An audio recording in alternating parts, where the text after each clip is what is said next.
One of the most common areas or topics that people reach out to me about would be DIY homemade beard products, aka do-it-yourself beard products. So I wanted to dive in and take a look at the most common questions and give you guys some straight up answers. I do have 2 prior videos about DIY.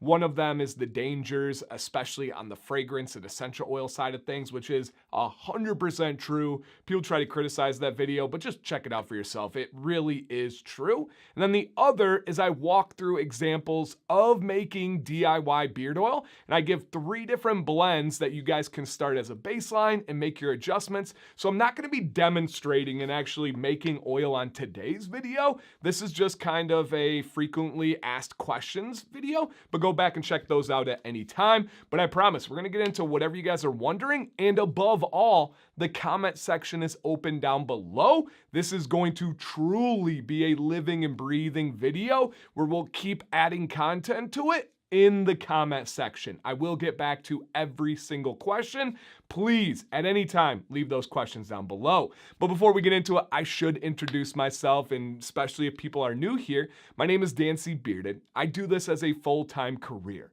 I am beyond passionate about beard care products, and I'm just sharing my experience and what I've learned along the way. I'm not an expert, I'm not a guru, I'm not telling you that what I'm saying is right. There's so many variables involved, but hopefully it makes a good starting point, and then you can do your own research, learn from your own experiences, and form your own opinions. I just want to get that conversation started. If that sounds good to you guys and you appreciate this free content, hit a quick thumbs up, the like button on the video. And if you're not subscribed and you have looked up beard care products, I would really appreciate it if you gave me a chance and hit that subscribe. It's also free, supports what we do here. Thank you to those returning subscribers. To jump right into it, the first and usually most important question is, can I save money? With a DIY homemade beard products as compared to buying beard products, whether it's in the store, whether it's on Amazon, or whether it's direct to consumer from small batch companies we know and love, or even like locally at like farmers markets and stuff, the answer is yes. These are all businesses. They are making a profit. If a business that you enjoy is selling stuff, you want them to make a profit to continue. This is not a charity. It's not something, they're doing this to pay their bills, raise their family, have food, have all that, right? So when you have that, no matter what the business is, if you take it on yourself, there's likely a way to save money. Now, it doesn't tell the full story, right? Because if you're a company and you're buying big bulk amounts of oils and amounts of anything that you need, they're going to have some savings on that end that you just possibly can't have as a small consumer side of things. However, you can save money, and I'll break it down like this. If you go with like a middle of the road blend, you're not the most exotic, you're not the most expensive, and you don't have a ton of mistakes along the way, meaning you buy every carrier oil and you're like, I'm figuring out what I like, that's going to be expensive. But let's say you nail it. It's not that kind of cost problematic where you're out there making mistakes and trying different things. You can likely average, now get ready on this one, around $5 to $7 an ounce of making your own beard oil. 5 to 7.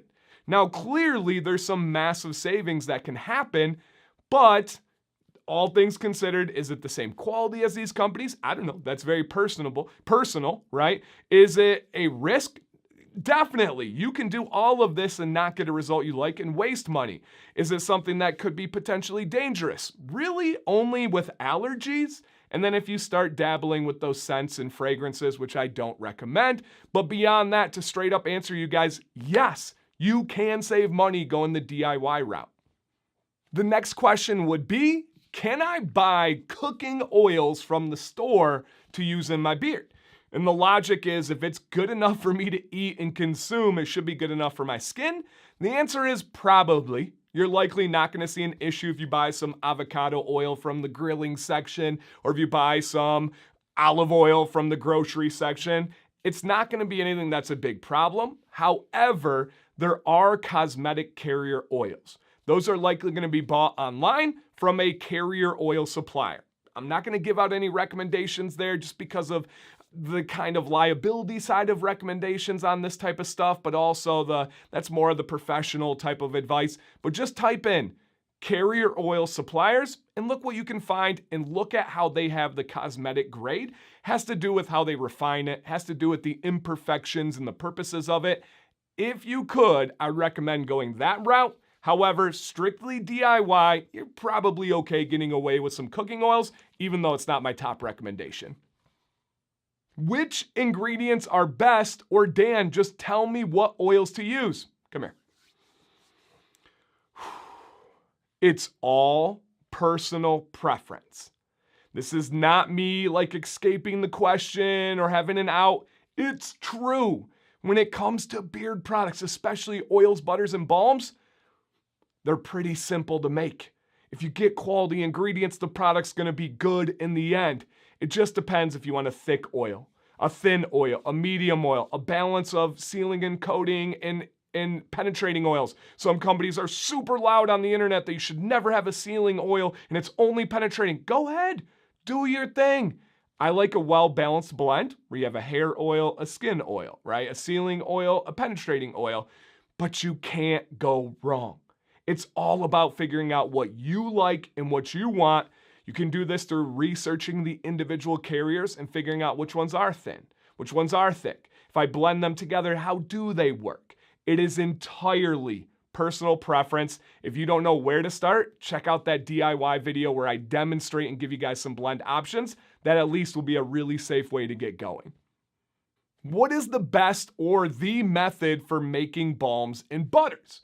A lot of people get the oils, you just put them together, mix them up, and you're good to go. But what about a solid? I'm gonna break this down. This is free game for you guys.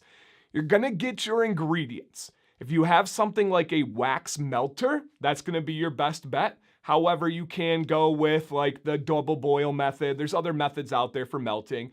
But essentially, get your butter ingredients, get your oil ingredients, put them in the melter, and then melt them down to a liquid.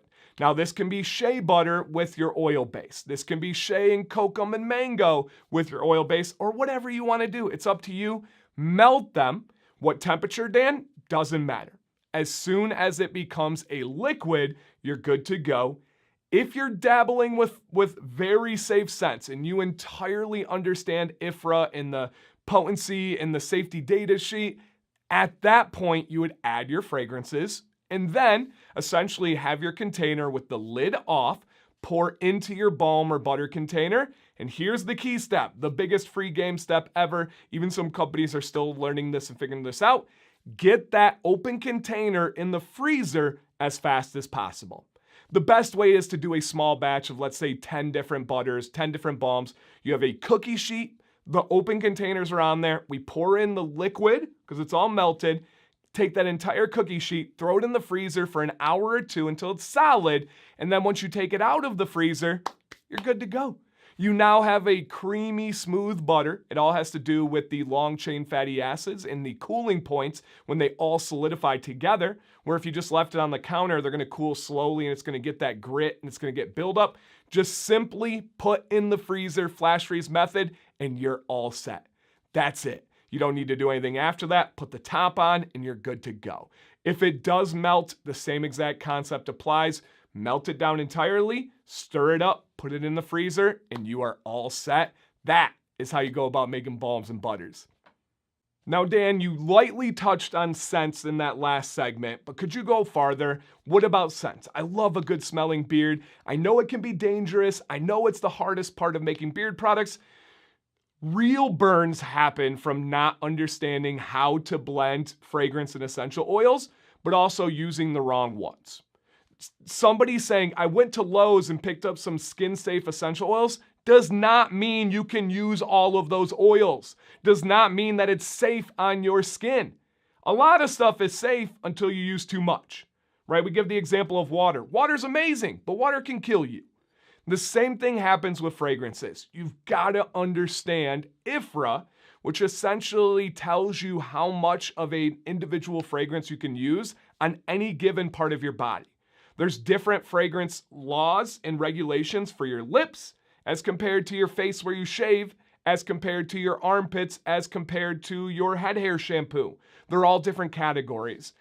If you're interested in scents, because of liability, because of professionality, the best and only advice I can give you is deeply research IFRA and get an understanding of how these scents work for potency and how you can combine them. Think about a suggested maximum usage amount, but then break it down to the IFRA potency of the individuals. Now, if that sounds like a foreign language to you, please don't dabble in scents yet. Please do a ton more research. And this is the one area where I cannot give you advice if you reach out. I take pride in almost 7 years now of giving absolutely entirely free advice to consumers. Never once have charged you guys for advice. I respond to every message, every email, every comment. But when it steps over into safety, I got to be careful. When it steps over into a lot of people that are starting a business because of this, I also draw the line there. My professional side of advice is my career. And a lot of people that get interested in the DIY end up then going into scents and then end up going into selling, which is awesome. I applaud that. It's just one area that I can't legally or liability reasons wise give you guys advice. Just please be careful when dabbling with scents. I know that sounds exaggerated. I know some of you will be like, oh, he's soft, he's weak. When you've heard the stories and you have the sample size that I do, you'd understand how serious it can be. What about washes and conditioners, aka water-based products? Got the oil, balm, butter down, bam, baby, easy, no worries. Do not make your own water-based products, please. Most companies in the United States, I would say 95% of beard product companies do not make their own shower products in-house. Most of them work with private labs. They tell them what they want. They give them the pH range. They say their ingredients that they want included, and they get custom blends that they make hand in hand with the lab. We should all applaud that. Why? Because they're doing it right. They're doing it safely. Once you get into water-based products, you now get into preservatives. You now get into the issues of things like mold.